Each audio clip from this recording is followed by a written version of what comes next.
at the Bar Ilan University. And he teaches in the Department of Political Studies at the same university at Bar Ilan. He is the executive director of NGO, Non-Governmental Organizations Monitor, specializes in international relations, strategy, arms control, diplomacy, and soft power. A very welcome thing, soft power, particularly in the Middle East. The topic of his lecture is the politics of human rights in the Arab-Israeli conflict. Professor Steinberg, b'kasha.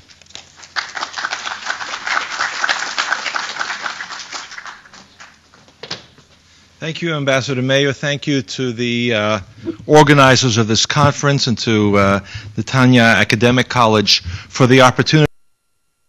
The issues are extremely important. They are complex. They are very much in the news yesterday and today, unfortunately not in the kind of ways that we don't want them in the news at all, but certainly not in the way that it's been, and I'll talk about that a little bit. Can I have the PowerPoint on, please, whoever's does PowerPoints here? Maybe I have to just plug this in. Is that? Good. Okay.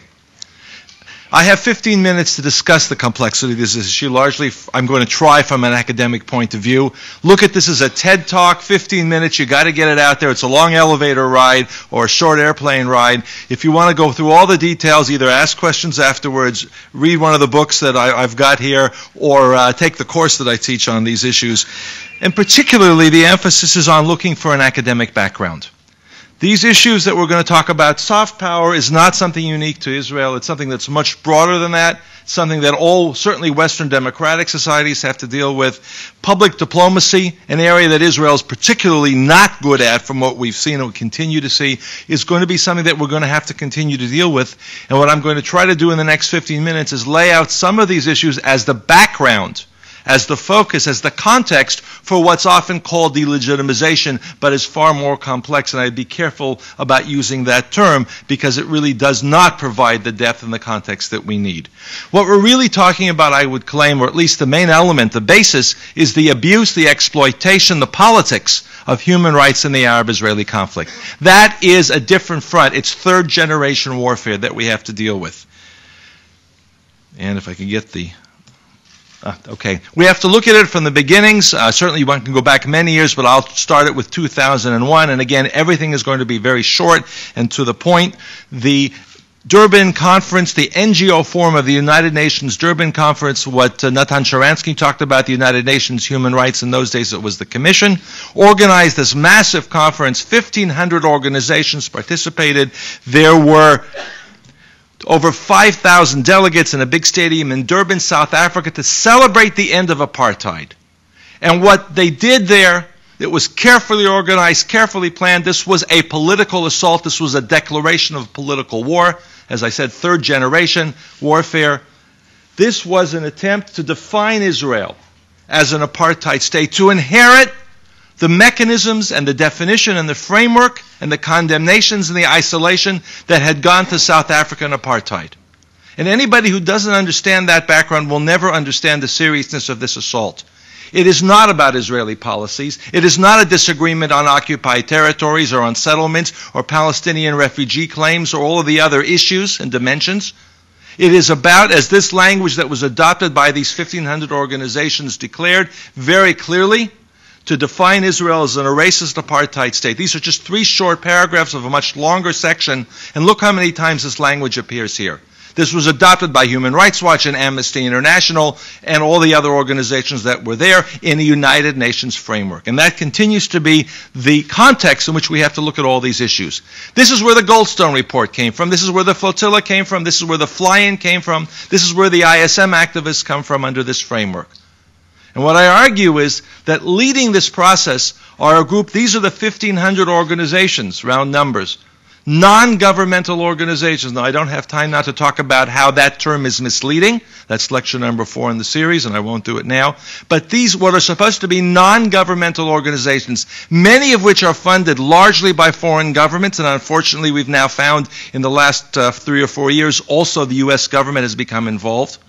They are the organizations that promote this agenda that we just saw, the apartheid, the Israel war crimes, war criminals, lawfare, BDS, boycotts, divestments, and sanctions agenda.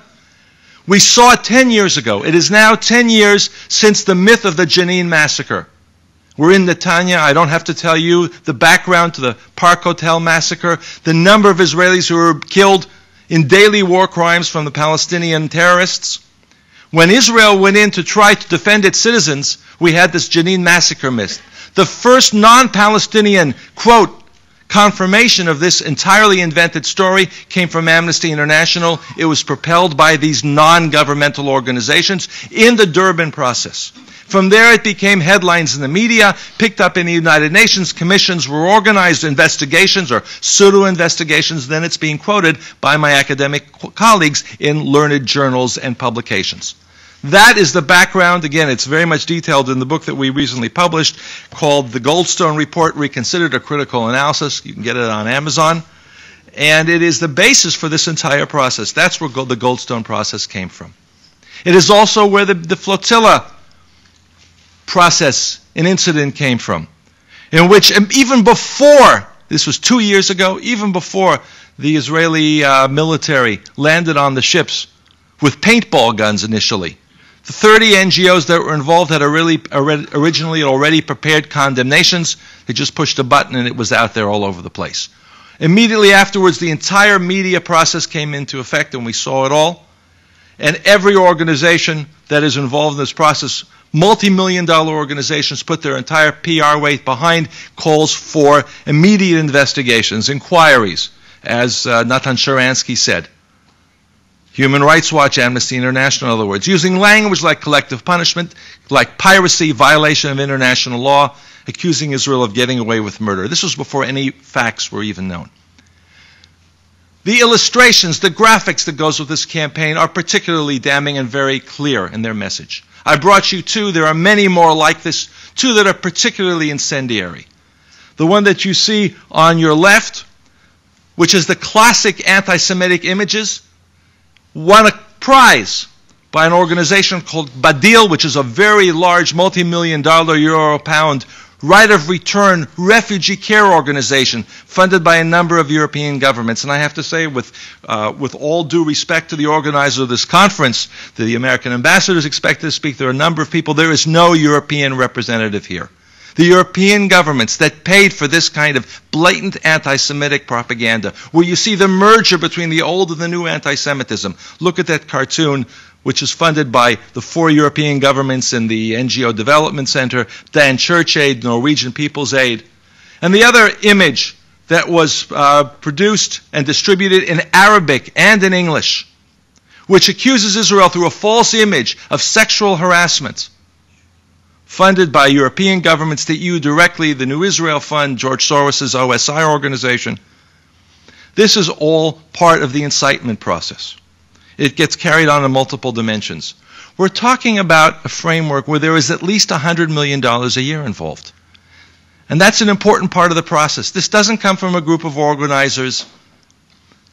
It doesn't come from a group of people who are dedicated to the Palestinian cause and leave their jobs and their student work and go to fly into Tel Aviv airport in order to demonstrate on behalf of the Palestinians. There is a lot of money. There's a huge amount of money behind this process. And we don't know how much is money because a large part of it is not transparent. Many of the European government organizations, and particularly the European Union, do not practice transparency, do not practice due process. You cannot get any documentation on how this decision is made to give money to the Israel Committee Against House Demolitions, which organizes free Gaza flotilla events, and to dozens and dozens of other organizations. We track 150 at NGO Monitor, almost all of which get funding from European governments. That's the massive amount of money that comes into this. There's other funding as well, from foundations, from the Ford Foundation, from other foundations, from George Soros. But the bulk of it comes from European governments in secret giving large funding to Israeli, Palestinian, and European non-governmental organizations. As I often ask European diplomats in my non-diplomatic role, I say, what about non-governmental organizations you don't understand by giving so much government money to them in a form of outsourcing of their diplomatic and public policy approaches? This is how they want to change Israeli policy. This is how they want to develop the peace process in their image, by funding fringe organizations that promote many of these agendas.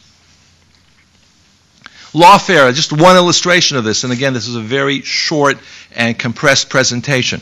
This is an image, I think it came from Al Jazeera, taking a conference that took place in Cairo. In November 2008, this was about a month and a half before the Gaza operation. And look at who's paying for this conference on the impunity and prosecution of Israeli war criminals. It's the European Union and an organization called Oxfam Novib, which is funded by government money out of Holland. They are the ones who organized this event. How do we deal with this? And I'll do this briefly, but of course that has to be the key here. It's not just enough to diagnose the disease. At NGO Monitor, my colleagues and I, and we work closely with other organizations as well, we've identified 4 important dimensions to this process. Each one deserves a lecture in itself and a lot more, but I'll try to do this very briefly. Okay, got a little competition here, I see. The first is to restore the morality, the universal morality of human rights. That means that this is not about Israel only. It's about how the entire human rights mechanism has been distorted to become a political weapon. When human rights violations are ignored around the world, and only Israel is the focus, this famous or infamous Article 7, the permanent agenda of the Human Rights Council.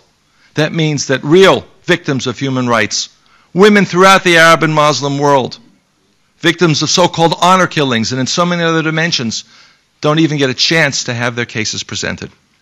The way the international legal system has been abused in order to promote political warfare against Israel. So restoring the universality and the moral foundations of human rights is essential. There's been some success in this process, maybe a technical success. The International Criminal Court, which was the object of the Goldstone Report and so many other activities, so many submissions, largely led by non-governmental organizations like Amnesty, Al-Haq, Palestinian Center for Human Rights, the French International Center for Human Rights, and Adala, all submitted briefs and led publicity campaigns to press the prosecutor of the International Criminal Court to open up a case which would have violated all of its foundational documents against Israel brought by the Palestinian Authority, which is not even a state. The ICC rejected it not on substantive grounds, as it should have, because there is no case here, but on technical grounds that Palestine is not a state. It was the right decision, perhaps for the wrong reasons, but it shows that there are limits to how far these campaigns can go. And it was very important. There was a very successful educational process, which many of us participated in order to impress upon the prosecutor and the members of the International Criminal Court and the states behind it that this would have been a very, very damaging blow to the credibility of the ICC. The third element is naming and shaming. When moral abuses take place, when human rights is blatantly abused in order to attack Israel through double standards, through the 3Ds that Nachan Sharansky has talked about, there are intelligent people, there are moral people within this human rights framework who realize that the time has come to stand up and be counted.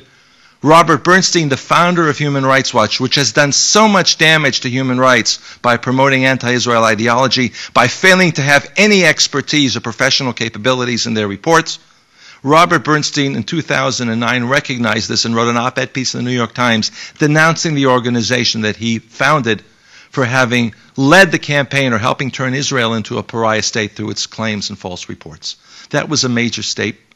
When Judge Goldstone reversed himself and said that the primary claim or allegation in the entire pseudo-investigation that has his name in the report that they issued, which claimed that Israel deliberately and intentionally killed civilians in Gaza, had no evidence for that claim, that was a major change. It took a lot of work to convince these gentlemen and women that are doing similar statements, Ita Sargal in Amnesty and others, that the organizations that they have, for good moral reasons, put so much faith in, have betrayed the cause. And finally, the second to the last point is to go after the money. The money needs to be transparent, it needs to be discussed, and it needs to be analyzed and questioned. The Ford Foundation, which was the primary funder of the Durban conference that I opened this presentation with, has largely cut off most of its funding. Some of it's still going through, but most of the organizations have been cut off because they were not promoting the objectives for which the funding was provided.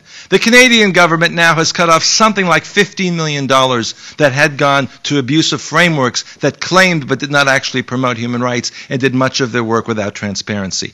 Ireland, some European governments have also taken similar steps, perhaps because of funding difficulties, perhaps out of moral positions and reassessment.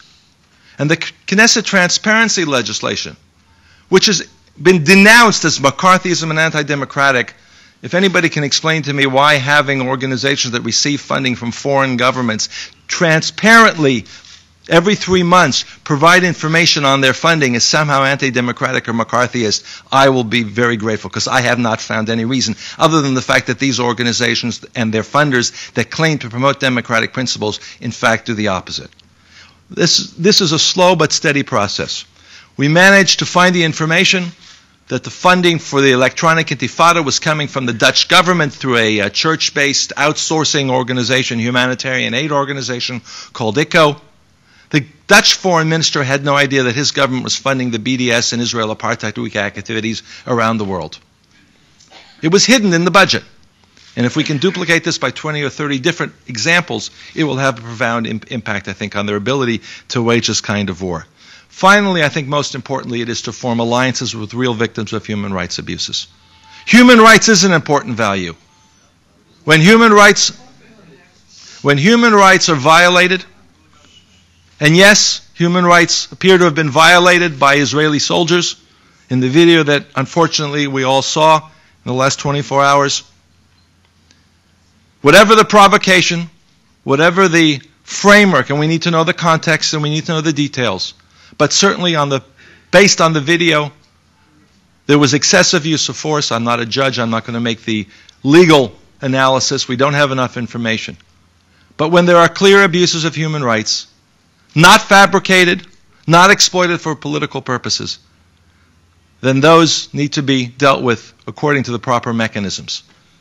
By ending the abuse and the exploitation of human rights as a cynical political weapon to further the campaign to wipe Israel off the map, to make Israel, to turn Israel into somehow the new apartheid state, and therefore end the right of the Jewish people to national self-determination, and that's the goal.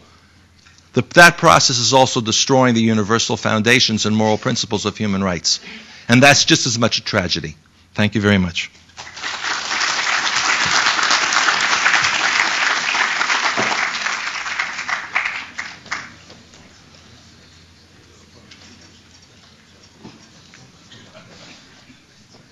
Thank you very much.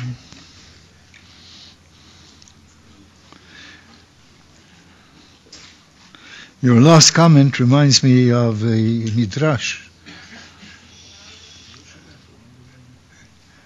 which says that